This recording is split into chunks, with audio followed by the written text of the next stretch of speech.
What's up, guys? BC coming at you with a lot of big breaking news in the pro wrestling world. I have the latest official card for tonight's SmackDown confirmed by WWE. And there's a big main event plan tonight, but it's big for more than one reason. We'll discuss. And there's an even bigger segment plan tonight. We'll talk all about it. The SmackDown card has been released. Also, a huge development regarding Trinity Fatu Naomi in the Royal Rumble. Wait till you hear this. And we have an update on Seth Rollins and that leg injury. And unfortunately, it doesn't look good. We're also going to discuss this rumored triple threat main event for WrestleMania. And all I gotta say in the cold open teaser is you have gotta be kidding me. We'll talk all about it. It's all coming up in this upload. No time to waste. It is a triple upload Friday, guys. Just a couple of hours ago, I put up a near 50, I think it was over 50 plus minute upload, podcast style. A lot of good detailed discussion and a lot of topics tackled. Looks like you guys are really enjoying that upload from a couple of hours ago. I appreciate it. If you haven't caught it, you have a whole weekend to catch up on it. And of course, there's this breaking news upload, and then later tonight, not tomorrow, not sometime this weekend, later tonight, the SmackDown review will go up on the channel.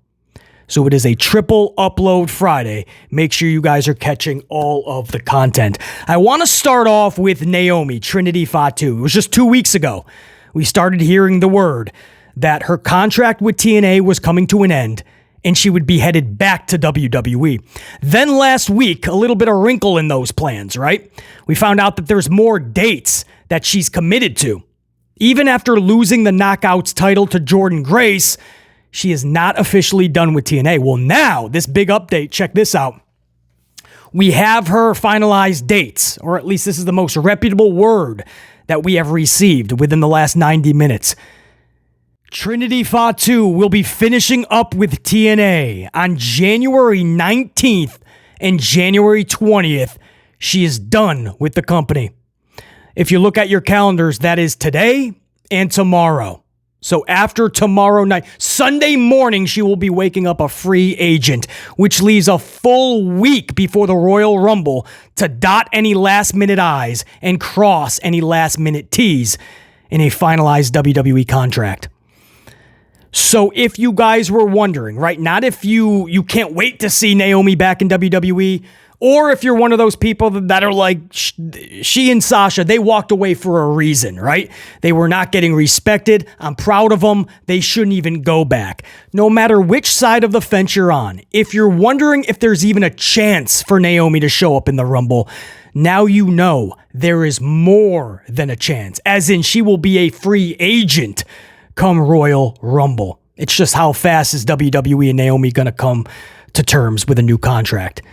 But that is a massive new development. We didn't know how many dates she was committed to. Is it going to go through the Rumble? Well, now we know. The 20th, Kiss Me Florida, that will be her last show for TNA. It's a set of tapings. So now a set of tapings, now is that going into February, right? Now, maybe there's something in the contract that says, you know, you're going to be on these shows, but they're not going to air until this date.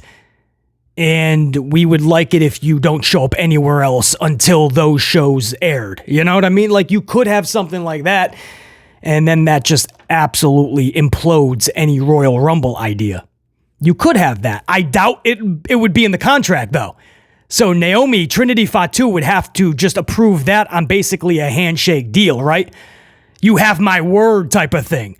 But she doesn't have to do that. Many wrestlers in the past, they have showed up on two shows, man. Lex Luger showed up on Raw and Nitro. Rick Rude showed up on both in the same night. You always have some wacky stuff like that because the contract doesn't deem you need to do anything else with that company. You fulfilled your date. It says the 19th and the 20th, you're done. It's not up to her to know when you're airing the show, right? That's a whole nother set of or a whole new different conversation. But anyway, Naomi, Trinity Fatu, if you were wondering, things just got a lot more interesting. She could absolutely be one of the big surprises next Saturday night. Now, Moving on to Seth Rollins and his leg injury. We have a couple of updates. Unfortunately, none of it is good. It does look like Seth Rollins is being pulled from all future live events. He is being replaced by SmackDown's Randy Orton. Now, WWE never follows the brand split anyway, but especially in a situation like this where it's pretty much all hands on deck, you need to find somebody the caliber and level of Sethington, so they're going to call in Randall. I have no problem with that. The house show crowds will enjoy seeing Randy Orton live. And I'm sure Randy Orton will be crushing it. But this tells a bigger picture, right? Seth Rollins being pulled from all future events. That is never a good thing. And then the second report that we're hearing is that on Monday night, it's being talked about internally that Seth Rollins will address this whole situation with his injury and his current title status. That's never good, because usually when a champion gets injured and they have to address the crowd, that usually ends in a title vacancy. And I just hope that we don't have to play this stupid game of tournament time. It's time for another tournament. That's our answer for everything, right? Listen, you have the Elimination Chamber coming up.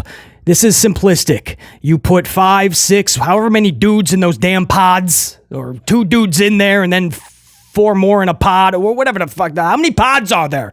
I don't care if there's 14 pods. You fill up the pods and you put the title on the line.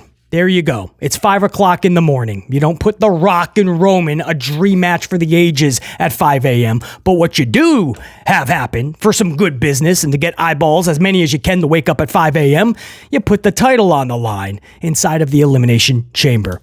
Now, the easy bet is CM Punk, I suppose, right? I mean, it was going to be Punk and Rollins anyway. It looked like Punk was going to win the title. Rollins was going to request some time off anyway after Mania. But then you take away that epic title change moment to the babyface at WrestleMania. So then the only other option would be Drew McIntyre wins it at Elimination Chamber. He's already set up a little side story with CM Punk anyway, a couple weeks ago, face-to-face promo.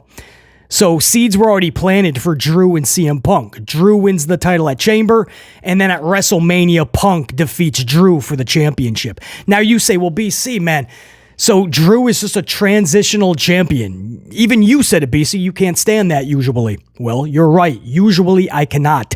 But if you're telling me that Drew McIntyre winning the championship at Elimination Chamber, going for an epic matchup on the grandest stage at WrestleMania against CM Punk, and losing that title there 6 weeks after winning it, if you're telling me Drew McIntyre will be any worse off than he has been the last 3 years, I'd be saying you're telling boldface lies. Because Drew McIntyre has been irrelevant. He's pulling some really good heel work out of his bag of tricks. Unfortunately, the company is not fully going with the heel turn. He seems to be still a tweener. A really good promo with Cody Rhodes, babyface. A really good promo with CM Punk, a babyface. And then they put him against Damian Priest this upcoming Monday. A heel in a heel faction. It's just going to confuse your audience. And this is what I mean. They don't really know what to do with Drew. And it starts with the unfortunate aspect that they're booking him totally wrong. So no, if Drew wins the world title at Elimination Chamber and he's in this big WrestleMania match with Punk, no matter what happens, I feel Drew is only going to be better off in the sitch. Otherwise, what do you just give it right to CM Punk at Elimination Chamber, correct? Or do you have this would be like a 10-week tournament, and then at WrestleMania, you decide the new champion? Please, no, man. I am tournamented out. No more tournaments. All these companies, all they want to do is put on a tournament. And this is what I mean. This is what I mean about ruining a good thing. If these tournaments were just for championships every now and again, okay. But you have a tournament for everything, to decide who the best in the world is, to give a salute to Owen Hart. You have bootleg King of the Ring tournaments, right? Not like King of the Ring like it used to be, bootleg King of the Ring. You had just recently, you had a number 1 contender to the U.S. title tournament. A tournament just to determine who the number 1 contender is for the mid-card title. AEW, they're trying to do the freaking what the G1 is to another country. They're trying to do their version of it. there's tournaments for everything. And then when you really could use a tournament, see what I mean? It's the boy that cried wolf. We've seen too many. We don't want to hear it now. I don't know. I think the elimination, if Seth, I don't even want to go there because I don't want to speculate too much, but I believe I know what the injury is, and I don't want it to be that, so I'm not going to put that out there. So, but I think a lot of you guys are thinking the same thing, and if that's the case, he's going to miss WrestleMania. He just is. So then we do have to have this discussion. How do you crown the new champion, and how do you go through, or to and through WrestleMania? So I didn't want to have this in-depth discussion now. This was just the news we're hearing, filling you guys in on what's up, and then a little bit of discussion after.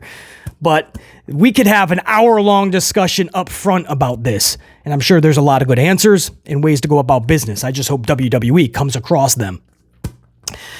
And by the way, we wish nothing but the best for Seth Rollins, man. And whatever this injury is, and I'm sure we're all going to find out by the end of Monday night. This has to be discussed. This is actually being talked about, speaking of WrestleMania, because WWE, supposedly, they're just like, should we just keep going with The Rock and Roman? Or, I mean, there's a lot of people crying that it's Cody's time and he still has to finish the story. What do we do? So now there's reports that there's actually talk within WWE of having a triple threat match. The Rock versus Cody Rhodes versus Roman Reigns for the championship. And I got to tell you, this is one of those things. It would be one of the biggest botches in pro wrestling history. This is just history repeating itself, but just on a bigger scale.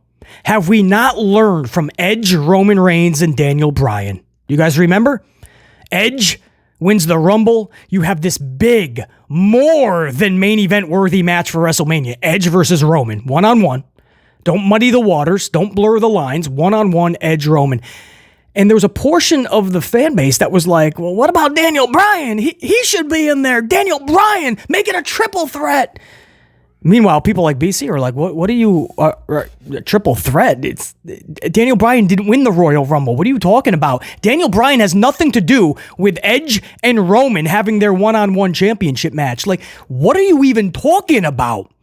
But they actually started to hear the fan base that was chattering all this, and they were like, oh, well, we don't have anything for Daniel Bryan. Maybe we can find a way. Maybe if we just have Daniel Bryan every single show cry about how he wants a title match, maybe that's a way we can insert Daniel Bryan.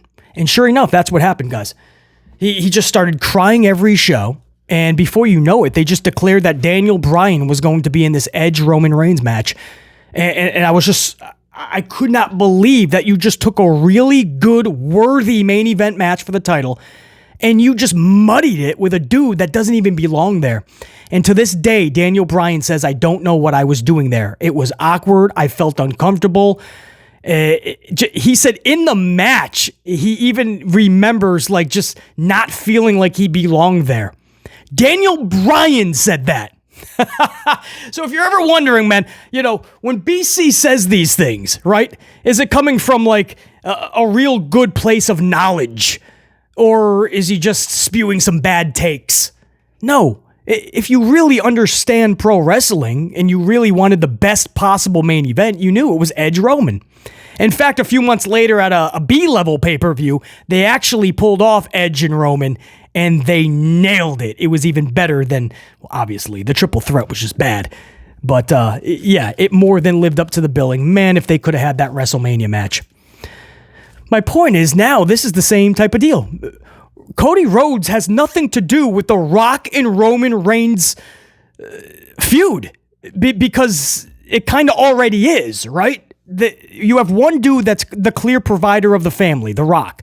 And then you have a dude that's totally delusional just because The Rock is gone and he's doing mega things.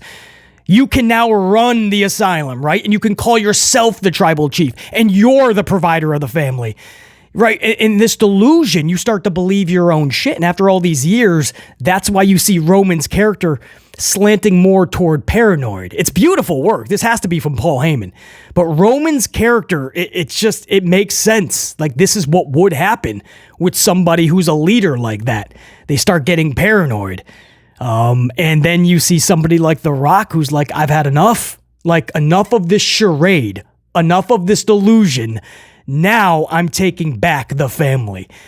So this was a feud before it even ignites. Cody Rhodes has nothing to do with this. Just like, even if there was still a story to tell for Cody, which unfortunately there's not, that died. That story died when he laid down next to a rubber chicken. It's done. Just to have the same match we got last year, just so he can finish the story by what? Winning the championship, which he should have done a year ago? No, the story is dead. If you're going to have Cody versus Roman, sorry, not sorry. It's a whole nother story now. And you better start that like yesterday. But I would say the same thing at least. Rock has nothing to do with Cody and Roman. Putting all three of them in there together is not only lazy, but it is ludicrous. It is stupidity at the highest of levels. It is befuddling to the highest of measurements.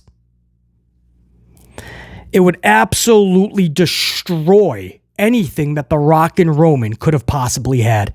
Cody Rhodes, smiling Cody, right? I can already see the graphic. Rock, Roman, serious, and there's Cody, right, with his little grin. Right? There's and you guys know I'm a Cody supporter. I am. I've always been. I most likely always will be a Cody supporter. Like the dude, like the work that he puts in, promos, wrestling, you name it. Can put storylines on his back. I get it. But Cody Rhodes, no, I do. Nobody would need to. And I have to believe nobody would have Cody Rhodes on their scorecard in there with Roman and Rock.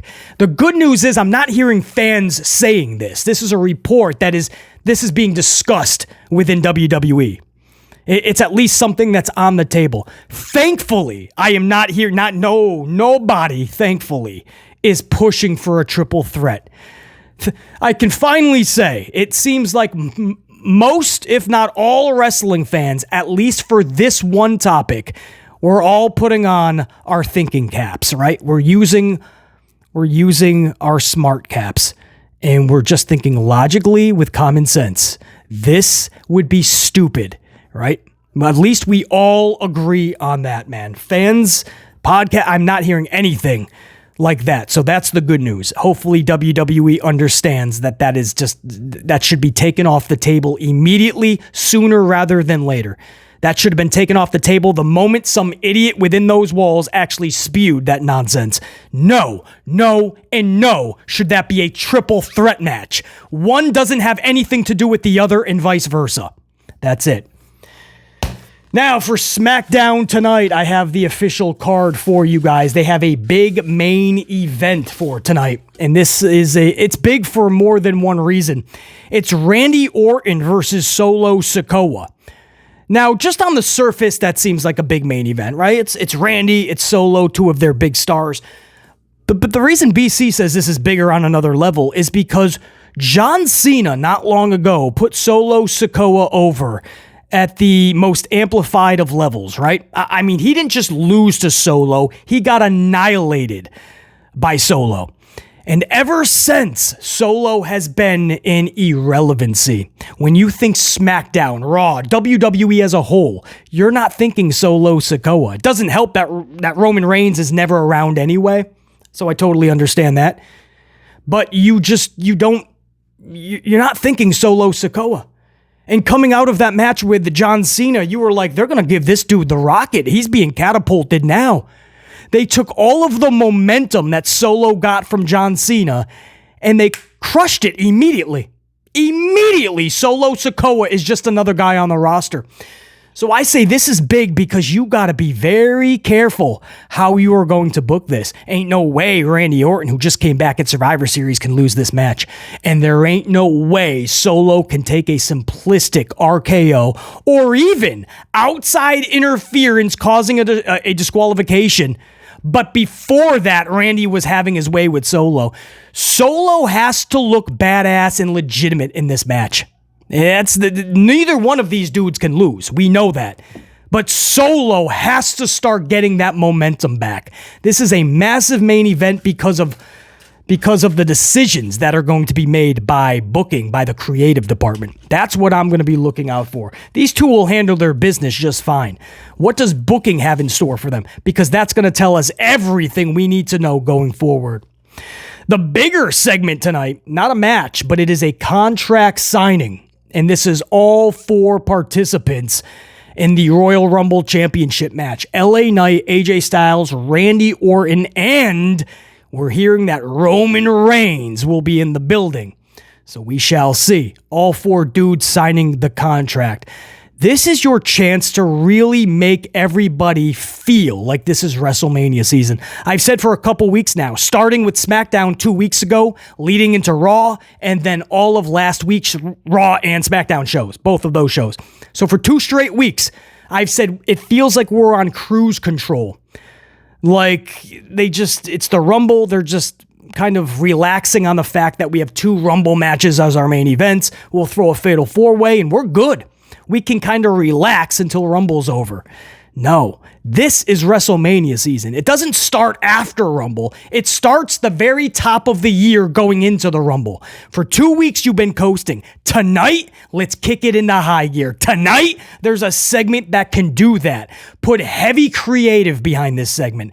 When this show goes off the air and fades to black, we better be talking about what just happened in that contract signing. Now, for the undercard, guys, there will be another Kevin Owens show welcoming the U.S. title holder, Logan Paul. So Kevin Owens' guest will be Logan. Listen, if that's what we're going to do, you better come with some of the best promo material you've had in a while. I'm talking to KO. I'm talking to Logan. If you're going to bring it, give us something memorable. Logan Paul on the KO show. You're also going to get a women's tag team title match. Chance and Carter against the Unholy Union. Alba Fire and Isla Dawn. Unholy Union. Now, the thing is, you'd love to see them with championships down the line. Can't be now because Chance and Carter just got them, right? So if Chance and Carter just got them, you can't play hot potato with them. So is it too early for Isla and Alba to even be mixing it up with Chance and Carter? The answer is absolutely yes, unless WWE is just having them go in there and losing some matches, and down the line we'll revisit Unholy Union going for titles with a whole new different set of champions. Hopefully you guys are keeping track. Maybe that's their mindset. Maybe WWE's plan is to have nothing to do with Unholy Union holding tag titles, so this is no harm, no foul. But a big women's tag title match tonight. And then there's a 6-man tag with the LWO versus Santos Escobar, Angel, and Humberto. You knew that we were going to see this every single show, week after week, month after month, when they split up the LWO. And when Angel and Humberto went with Escobar, you just saw all of these 6-man tags till the end of time. Am I right? That'll probably kick the show off if they don't have one of these talking segments. That'll probably be one of those shows that kicks it off. You know, get the fast pace, the high octane, get the crowd going, this is awesome. That's what WWE likes to do. So anyway, that is the card, man. It's a decent looking card. It all hinges on if WWE Creative is going to actually be creative, right? Because it's a decent card. It's going to be the booking decisions tonight that makes this decent card good or bad. Is it going to go south or is it going to go north? This is where WWE has to step up. That is your card for tonight's SmackDown. I'll be with you guys late tonight, for the SmackDown review. So we'll be talking about everything that went down. How did it go down? Was it good, bad, or ugly? We're going to discuss. That's it. That's what I got for you guys, man. The second of 3 uploads today. Thank you guys so much for all of the support. And just know you are truly appreciated, man. Especially for all of you that are catching all 3 uploads in one 24-hour period. Salute until next time. And there will be that next time. Later tonight, SmackDown review. Top guys, we are out. BC saying check you. Peace. Go long. Go. Go.